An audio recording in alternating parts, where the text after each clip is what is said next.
L'esprit, l'âme et le corps, épisode 11. Bienvenue sur Esprit Vivant TV, une chaîne dédiée à la vérité de l'Évangile. Beaucoup de croyants savent qu'ils sont nés de nouveau, mais très peu comprennent ce qui a réellement changé en eux. Et c'est pour cela qu'ils vivent parfois des contradictions, la parole dit une chose, leurs émotions en disent une autre, et leur corps en témoigne autrement. Dans cet épisode 11, nous allons dévoiler un principe clé, comment discerner la voix de ton esprit au milieu du bruit de ton âme et des pressions de ton corps. Lorsque tu apprends à reconnaître cette voix intérieure, tu entres dans une dimension de paix, de clarté et d'autorité qui transforme ta vie entière. Prépare-toi, car ce que tu vas découvrir aujourd'hui peut devenir l'un des tournants les plus puissants de ta marche spirituelle. Merci de plonger dans la parole qui transforme, découvre des enseignements puissants qui réveillent ton esprit et fortifient ta foi. 1. Le joyau de la révélation, esprit, âme et corps. Nous entamons notre 3e semaine d'enseignement sur l'esprit, l'âme et le corps. C'est, je crois, le sujet le plus cher à mon cœur dans le Seigneur, car il a véritablement transfiguré mon existence. Je suis rempli d'enthousiasme à l'idée que ceux qui suivent ce programme soient transformés partout dans le monde. Ces derniers jours, plusieurs personnes sont venues me voir, bouleversées, incapables d'exprimer verbalement à quel point ces enseignements avaient changé leur vie. Je les comprends. Il est presque frustrant de tenter de communiquer la puissance de cette doctrine et l'œuvre qu'elle a opérée en moi. C'est pourquoi j'encourage ceux qui luttent encore avec les concepts que nous abordons, il est capital de déployer l'effort nécessaire pour acquérir ces supports, les revoir et les méditer. Cet enseignement est un catalyseur de vie nouvelle. 2. L'inaltérable sainteté de l'esprit né de nouveau. Depuis la semaine dernière, j'ai exposé le changement radical qui s'opère dans votre esprit lors de la nouvelle naissance.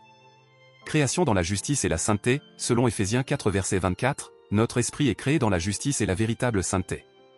L'identité du Christ en ce monde, tel que Jésus est, tel nous sommes aussi dans ce monde, 1 Jean 4 verset 17.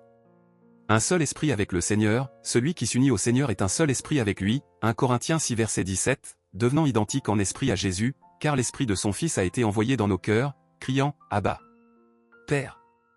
Les Galates 4 verset 6. Si quelqu'un n'a pas l'esprit de Christ, il ne lui appartient pas, Romains 8 verset 9. L'impossibilité de pécher pour l'esprit, notre esprit né de nouveau ne peut pécher, il est saint et pur, 1 Jean 3 verset 9. Le sceau de l'esprit est la non-pénétration du péché. Dès le moment où vous avez cru, vous avez été scellés du Saint-Esprit de la promesse, Ephésiens 1 verset 13. Cette pureté et cette sainteté instantanée, obtenues lorsque tous les péchés ont été pardonnés, ont été scellés sous vide par le Saint-Esprit.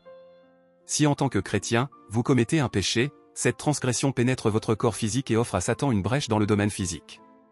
Elle pénètre également votre domaine psychique, l'âme, les émotions, l'intellect, engendrant la dépression, la confusion et la colère. Cependant, le péché ne peut briser le sceau du Saint-Esprit autour de votre esprit. Par conséquent, dans le royaume de l'esprit, vous demeurez juste et saint, même si vous échouez et péchez dans votre corps physique. B. Adoration en esprit et libération de la culpabilité. Puisque Dieu est esprit, Jean 4 verset 24, et que nous devons l'adorer en esprit et en vérité, Dieu est capable de vous aimer, d'entrer en communion avec vous et de vous bénir. Il maintient une relation avec vous-même lorsque votre corps n'est pas parfait. Je ne dis pas cela pour encourager la transgression. Au contraire, je m'adresse à ceux qui s'efforcent de vivre pour Dieu, qui, par leur nature humaine, échouent et ne sont pas parfaits, ce qui inclut absolument toute personne vivante. Cette vérité brise le joug de la culpabilité et de la condamnation, vous permettant d'approcher Dieu en esprit et en vérité. 3. La rédemption et l'héritage éternel. Vendredi dernier, j'ai abordé Hébreux 9 verset 12 et 9 verset 15, qui parlent d'avoir obtenu la rédemption éternelle, le pardon des péchés, par une seule offrande, ainsi que l'héritage éternel.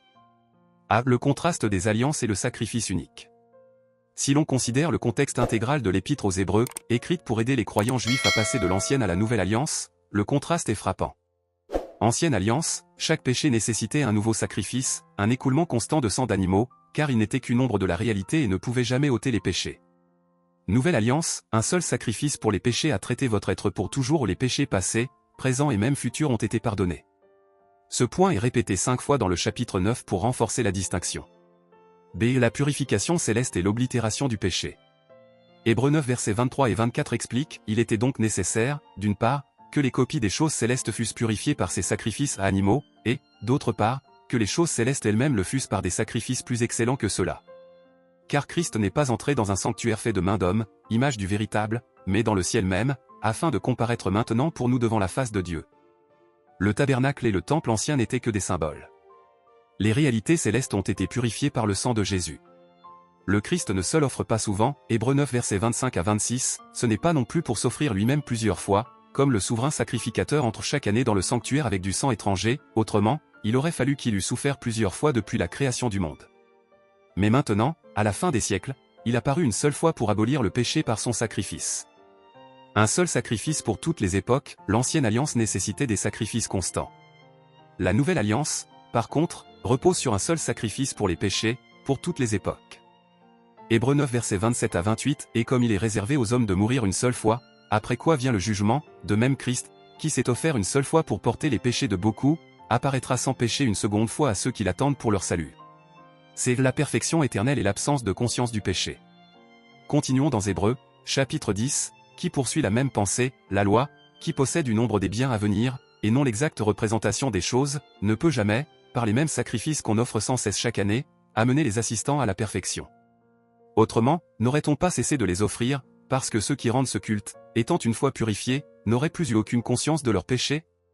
Les Hébreux 10 versets 1 à 2. Le fait que les sacrifices de l'ancienne alliance aient été offerts sans cesse prouve qu'ils ne pouvaient rendre personne parfait. Mais puisque Jésus a offert le véritable sacrifice, nous avons été purifiés une fois pour toutes. Une vie sans conscience du péché, nous ne devrions plus avoir de conscience des péchés. Notre vie et notre relation avec Dieu ne devraient plus tourner autour de la faute. Combien d'entre nous s'approchent de Dieu en s'excusant d'abord, en mentionnant sans cesse leurs péchés, leurs lacunes, et en implorant l'aide divine pour une meilleure conduite? Un changement de focalisation, si nous n'étions plus conscients du péché, certains craindraient de sombrer dans l'immoralité. C'est l'inverse, l'esprit né de nouveau ne désire pas pécher, il est mort au péché, Romains 6 versets 2 à 3. En focalisant sur ce que Dieu a accompli et sur sa bonté, nous cessons de nous considérer comme de vieux pécheurs sauvés par grâce. Nous commençons à croire que nous sommes de nouvelles créations. En nous concentrant sur notre nouvelle identité dans l'esprit, nous commençons à parler et à agir comme de nouvelles personnes, et nous vivons plus saintement par accident que nous ne l'aurions jamais fait de manière intentionnelle. Cher auditeur, si cet enseignement te fait du bien, écris dans les commentaires « Je vis par l'Esprit ». Merci de plonger dans la parole qui transforme. Découvre des enseignements puissants qui réveillent ton esprit et fortifient ta foi. Abonne-toi à Esprit Vivant TV, là où la vie de l'esprit devient réalité. Continuons. La sanctification et la perfection de l'esprit. Hébreux 10 verset 10 réaffirme, c'est en vertu de cette volonté que nous sommes sanctifiés, par l'offrande du corps de Jésus-Christ, une fois pour toutes. Certains interprètent une fois pour toutes comme s'appliquant aux personnes, mais pas autant, croyant qu'il faut toujours revenir au pardon. Le contexte démontre qu'il s'agit bien de la durée. Hébreux 10 versets 11 à 12, tout sacrificateur se tient debout tous les jours, faisant le service et offrant souvent les mêmes sacrifices, qui ne peuvent jamais ôter les péchés, lui, après avoir offert un seul sacrifice pour les péchés, s'est assis pour toujours à la droite de Dieu. Un seul sacrifice pour les péchés pour toujours. Hébreux 10 verset 14, car par une seule offrande il a rendu parfait pour toujours ceux qui sont sanctifiés. Nous avons été sanctifiés, rendus saints, mis à part, par le sacrifice de Jésus, et si nous sommes sanctifiés, nous avons été parfaits pour toujours. L'esprit, la seule partie parfaite actuellement.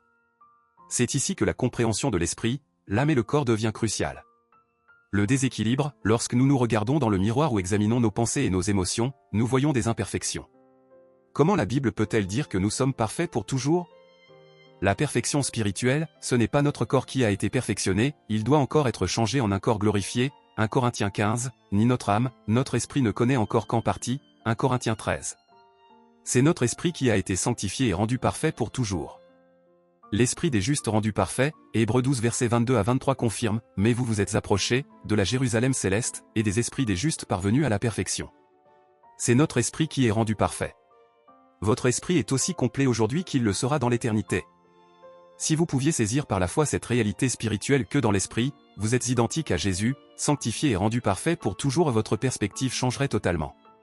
Vous commenceriez à attendre des résultats surnaturels de Dieu, à marcher dans la guérison, la prospérité, la joie et la paix. Dieu vous voit tel que vous êtes réellement, mieux que vous-même. L'homme regarde à l'apparence extérieure, mais Dieu regarde au cœur, 1 Samuel 16 verset 7. Si vous êtes né de nouveau, vous êtes une nouvelle créature, sanctifiée et rendue parfaite pour toujours. Vous devez vous mettre en accord avec la vision de Dieu. Ce que tu viens d'entendre aujourd'hui n'est pas seulement un enseignement, c'est une clé spirituelle.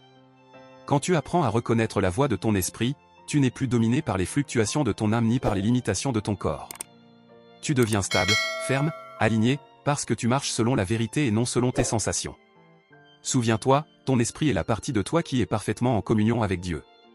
Plus tu t'accordes à cette réalité, plus la paix grandit, plus la sagesse se manifeste, et plus la puissance de Dieu circule librement dans ta vie. Alors pars avec assurance, écoute ton esprit, renouvelle ton âme, et ton corps suivra. Ce n'est que le début d'une transformation profonde qui t'amènera à vivre pleinement la vie de Christ en toi. Merci de plonger dans la parole qui transforme, découvre des enseignements puissants qui réveillent ton esprit et fortifient ta foi. Abonne-toi à Esprit Vivant TV, là où la vie de l'esprit devient réalité.